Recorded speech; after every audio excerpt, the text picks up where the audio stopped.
Here's the closing bell for today, November 10th.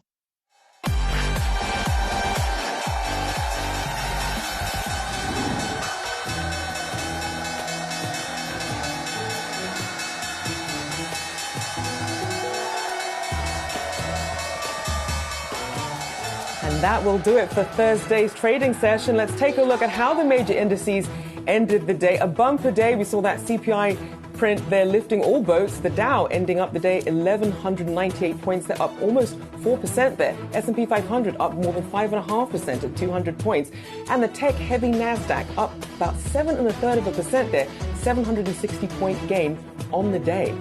Well, for a closer look at the broader markets and breaking all of this action down, let's bring in James Demmert, Main Street Research Chief Investment Officer, and Josh Smith, Capital Wealth Planning Lead Portfolio Manager. So, Josh, I want to first start with your reaction to this rally off of this one CPI print. It seems to be that ray of hope that the markets were looking for. Yeah, definitely. It's a nice reprieve after a really tough year. And obviously, any upside at this point is going to be cheered by everybody across the street. So we're very happy with today's reaction. We think it'll probably extend into tomorrow and early next week for sure.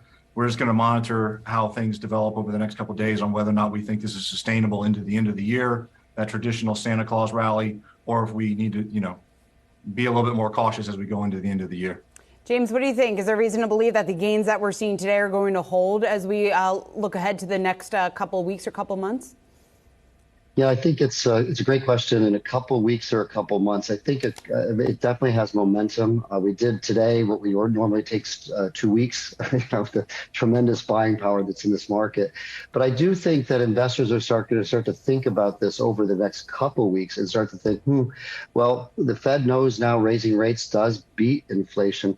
But if they're going to go to 2, where we're only at 7.7, that might make the market very vulnerable over the next couple of months. So a couple of weeks, yeah, the momentum, the excitement. We've seen this overexcitement a few times in these bear market rallies, and this probably is one, maybe the last one, though. So, Josh, then in terms of what we've seen with earnings season as it's coming to a tail end, what does that story tell us, and what are the expectations then for the coming quarter? Yeah, this earnings season, especially for the third quarter, has been really challenging. I mean, names that didn't produce good earnings have been severely punished. Your Amazons, Metas, those type of names. Names that have had really good earnings or even stable earnings, you think of your consumer staples or healthcare, have done really well and been rewarded for that. So it's very a mixed bag. You have to be very selective on where you're allocating capital at this point in this market that we're in now.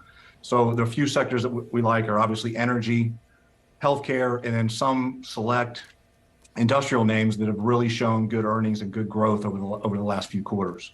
James, the other big story that we're following this week, obviously the collapse of FTX, what this means for the crypto market, what it means for investors obviously exposed in this sector. As an investor, I guess, what's your takeaway from the headlines that we're getting, and what do you think this means for future investment within the industry? The FTX story is a sad story, and a lot of investors have really gotten beaten up by it. And it's a reminder to everyone out there, use a stop loss order. They don't cost anything, and it's a way to take your human brain out of the equation before this stuff falls catastrophically. What does this mean for crypto? We think crypto will survive this, but like a lot of changes in sort of primitive asset classes, which this really is, a lot of businesses are going to come and go, and FTX is just one example. So we would suggest, in the new bull market, which we think is going to be, it's only months away, but you want to probably have some exposure to the crypto space. It should do quite well, particularly from finally these ridiculously lower valuations. But again, use stop losses when you're any asset class, but particularly these sort of not very mature, not very liquid asset classes. I hope that's helpful. And Josh, I mean, we saw a lot of institutional investors pouring into crypto, although obviously putting them in different places versus, say, on an FTX. What do you think this actually signals in terms of institutional investors and any direction that it might change for them? Yeah, I think it's just buyer beware. I mean, anybody, as you said, even big institutional guys, Sequoias and then other names involved, can be fleeced on a really good story and have sort of FOMO, if you want to use that term. So I think, like he said, you have to have stop losses in place and protect yourself to the downside if these things go against you. Luckily, most of these institutions had very low allocations as far as their overall capital. So they did have some risk management perspective there.